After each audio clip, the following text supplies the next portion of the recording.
Hi అండి, అందరికీ నమస్కారం. Welcome to Vijayalakshmi cooking and vlogs. ఈ రోజు అయితే నేను కేజీ చికెన్ పకోడా అయితే తయారు చేయబోతున్నాను. ఇక సూపర్ టేస్టీగా చాలా అంటే చాలా బాగుంటుంది. ఈజీ కొలతలతో చూపిస్తాను, చూసేయండి. మరి ఇక వీడియోలోకి అయితే వెళ్ళిపోదాం.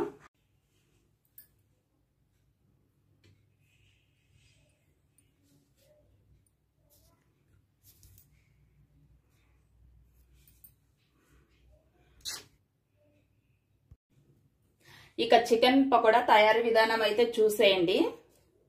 చూడండి, ముందుగా కాస్త పసుపు వేసేసుకోవాలి. అలాగే టేస్ట్కి తగినంత సాల్ట్ వేసేసుకోవాలి. చూడండి, 1 టేబుల్ స్పూన్ వేసుకుంటున్నాను. కాస్త అలా వేసేసుకుంటే సరిపోతుంది. ఇక రెడ్ చిల్లీ పౌడర్ స్పైసీగా తగినంత వేసేసుకోండి. మా ఇంట్లో అయితే కాస్త కారం తక్కువే తింటారు, అందుకనే కాస్త తక్కువ వేసాను. ఇక అలాగే గరం మసాలా పౌడర్ కొంచెమే ఉంది, 1 టేబుల్ స్పూన్ అంతా వేసేసుకోండి. 1 టేబుల్ స్పూన్ గరం మసాలా, అలాగే 1 టేబుల్ స్పూన్ ధనియా పౌడర్, అలాగే గ్రీన్ చిల్లీ 2 చీల్చిన గ్రీన్ చిల్లీ, అలాగే పచ్చి కరివేపాకు, అలాగే అల్లం వెల్లుల్లి పేస్ట్ అండి 1.5 టేబుల్ స్పూన్. కేజీ కదా, 1.5 టేబుల్ స్పూన్ పడుతుందన్నమాట. 1.5 టేబుల్ స్పూన్ పడుతుంది అల్లం వెల్లుల్లి పేస్ట్. ఇక కాస్త జీలకర్ర పొడి అన్న వేసుకోవచ్చు, లేదంటే ఇలా నలుపుకొనన్నా వేసుకోవచ్చు. చూడండి, ఇక గుడ్డు కొట్టేసుకోవాలి.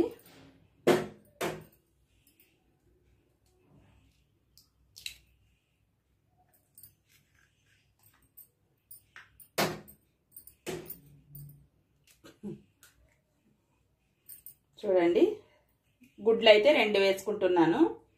అలాగే ఫుడ్ కలర్ మీ ఇష్టం ఉంటే వేసుకోవచ్చు, లేదంటే స్కిప్ చేయొచ్చు. నేను ఒకసారి బాగా కలిపేసుకుందాం.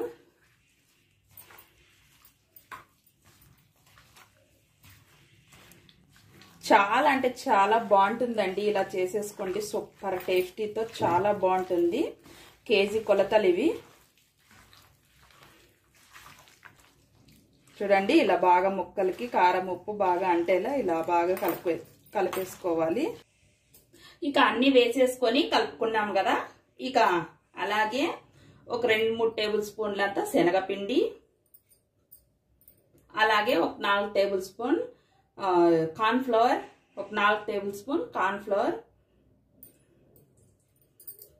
అలాగే 2 టేబుల్ స్పూన్ బియ్యం పిండి. ఇక అన్ని వేసేసుకున్నాం కదా, ఒకసారి బాగా కలిపేసుకోవాలి. చూడండి, ఇక ముక్కలకి బాగా మసాలాలు ఇలా కార్న్ఫ్లవర్ ఇవన్నీ బాగా అంటేలా బాగా ఒకసారి కలిపేసుకోవాలి. చూడండి, ఇంకా బాగా కలిపేసుకున్నాం కదా. ఒక 2 గంటల పాటు ఫ్రిడ్జ్లో అయినా పెట్టేసుకోవచ్చు, లేదంటే బయట అయినా పెట్టేసుకోవచ్చు, మీ ఇష్టము. ఇక నేనైతే ఫ్రిడ్జ్లో పెడతా ఉన్నాను ఒక 2 గంటల పాటు.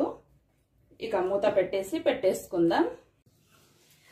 చూడండి, ఇక 2 గంటల సేపు అయితే ఫ్రిడ్జ్లో పెట్టేసుకున్నాం కదా. ఇలా వచ్చిందనమాట బాగా. ఇక మనం పకోడీ అయితే వేసేసుకుందాం.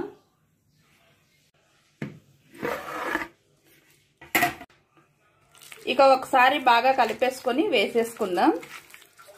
ఇక చూడండి, బాగా 2 గంటల సేపు నానబెట్టుకొని ఒకసారి బాగా కలిపేసుకున్నాం కదా. ఇక వేసేసుకుందాం.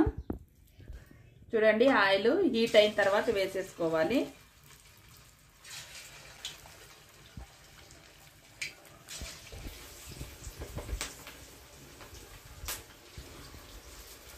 ఒకసారి ఇక బాగా ఇలా రివర్స్ చేసేసుకుందాం.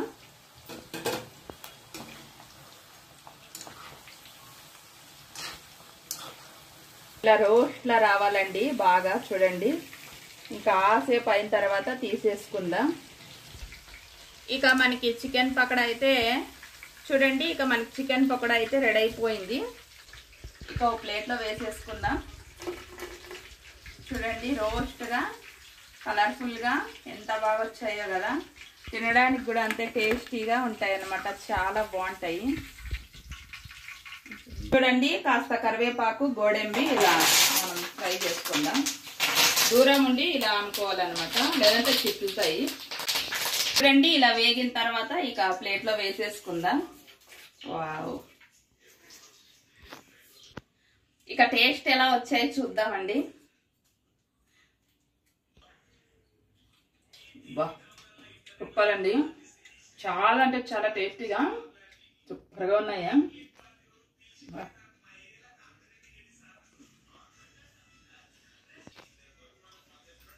బా సూపర్ అండి, చాలా బాగా వచ్చాయి.